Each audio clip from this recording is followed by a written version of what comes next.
बिस्मिल्लाहिर्रहमानिर्रहीम। अस्सलाम वालेकुम dear students, my name is Khizar Farooq. उम्मीद है आप तमाम लोग खैरियत से होंगे।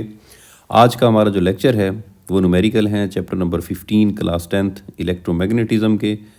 तो न्यूमेरिकल सॉल्व करने से पहले हम कुछ चीज़ें जो हैं वो सीखेंगे ट्रांसफार्मर से मुताल्लिक़ कि जब हम ट्रांसफार्मर की बात करते हैं तो ट्रांसफार्मर के अंदर एक प्राइमरी कॉइल होती है और एक सेकेंडरी कॉइल होती है।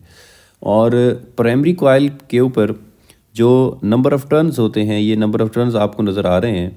नंबर ऑफ़ टर्न्स को या चक्रों की तादाद को हम ज़ाहिर करते हैं NP से प्राइमरी के ऊपर, और इसी तरह से सेकेंडरी पे जो आपको ये चक्रों की तादाद नज़र आ रही है उसको हम लिखते हैं NS से।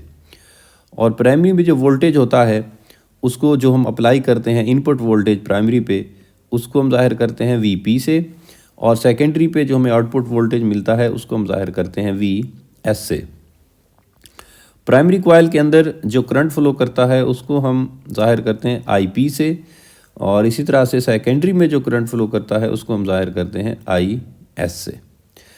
तो ये कुछ चीज़ें आपने याद रखनी हैं। और दूसरी बात कि हमारे पास फार्मूले होंगे कुछ कि अगर हम चक्रों में निस्बत देखें कि NS बटा NP बराबर होता है VS बटा VP। ये मुसावात हम इस्तेमाल करेंगे। इस मुसावात को गौर से देखना है कि अगर यहाँ पे हमारे पास चक्रों की तादाद सेकेंडरी पे है तो सामने वोल्टेज भी क्या है, सेकेंडरी पे, और यहाँ पे प्राइमरी पे है तो सामने उसके प्राइमरी पे वोल्टेज है।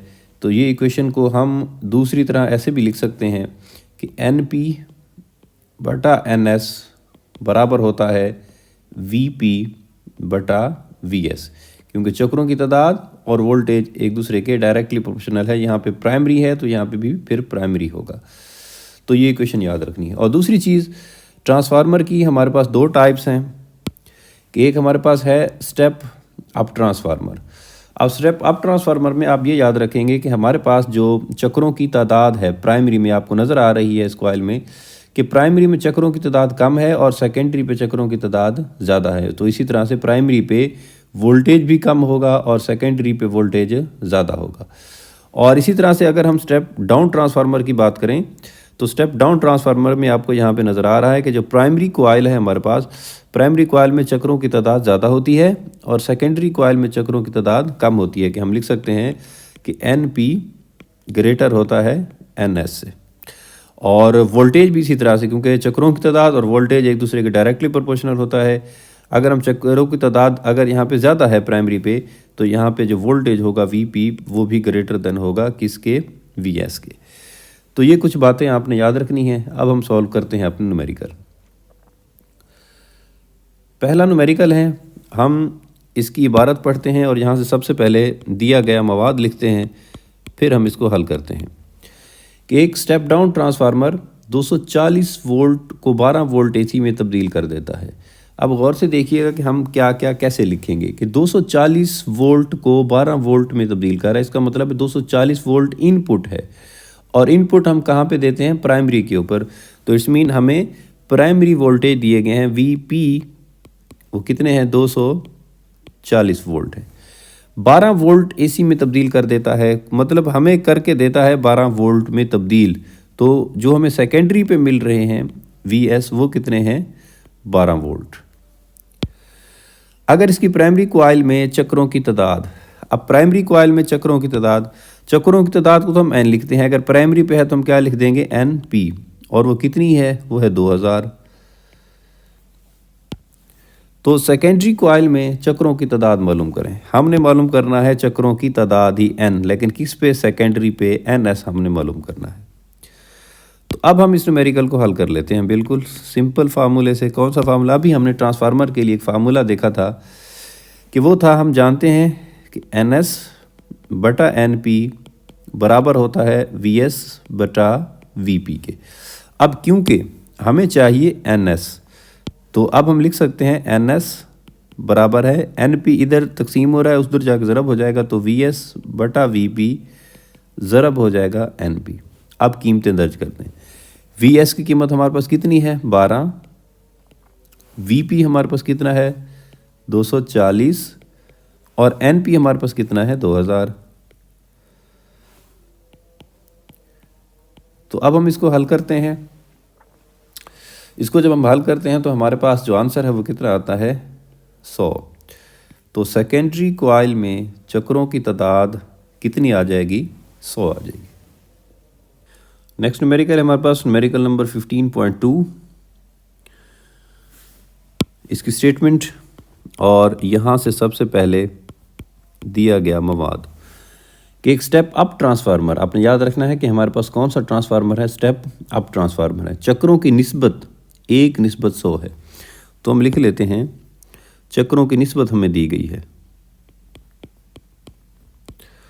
चक्रों की निस्बत, इसको हम लिख सकते हैं NP निस्बत NS बराबर है 1:100। अब यहाँ पे हम प्राइमरी में चक्रों की निस्बत और सेकेंडरी में चक्रों की निस्बत को अलग-अलग भी लिख देते हैं कि NP फिर हमारे पास कितना होगा 1 और NS हमारे पास कितना होगा 100।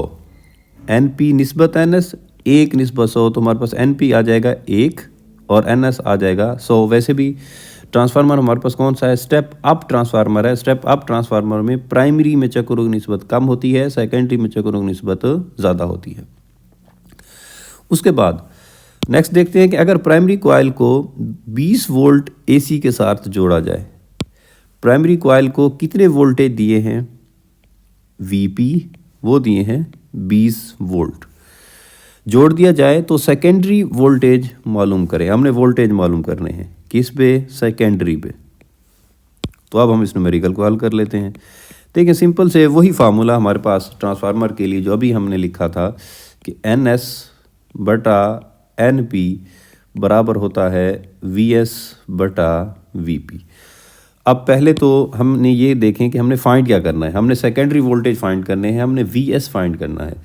जब हमें VS फाइंड करना है तो इस फार्मूले को मैं कैसे लिखूंगा, VP इस इक्वेशन के साथ इस तरफ मल्टीप्लाई हो जाएगा, तो ये बन जाएगा NS बटा NP ज़रब हो जाएगा VP।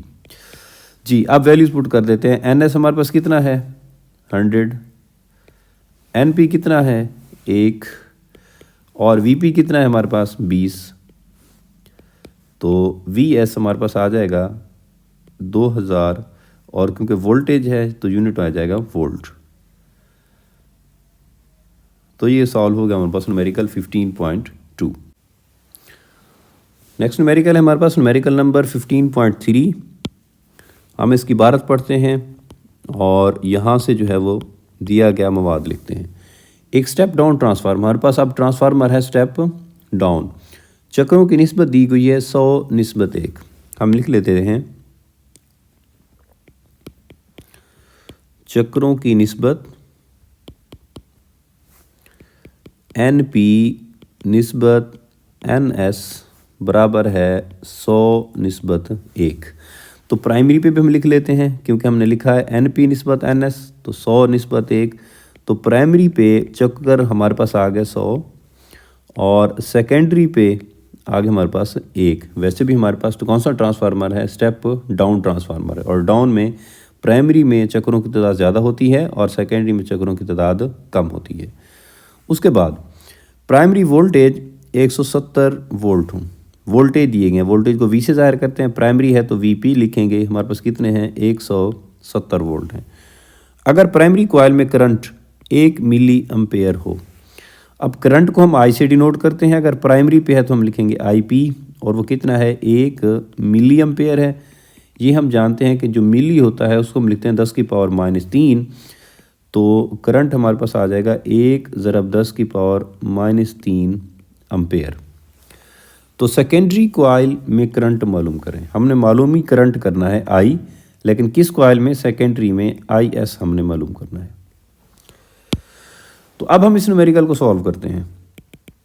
दिया गया मवाद देखते हैं हम कि हमें प्राइमरी में चक्रों की तादाद, सेकेंडरी में चक्रों की तादाद, प्राइमरी पे वोल्टेज, प्राइमरी में करंट और सेकेंडरी में करंट हमने मालूम करना है। लेकिन सेकेंडरी में करंट मालूम करने के लिए हमें सबसे पहले सेकेंडरी पे वोल्टेज चाहिए। अगर हम सेकेंडरी पे वोल्टेज मालूम कर लेते हैं तो इसका मतलब है फिर हम फार्मूला अप्लाई करके सेकेंडरी पे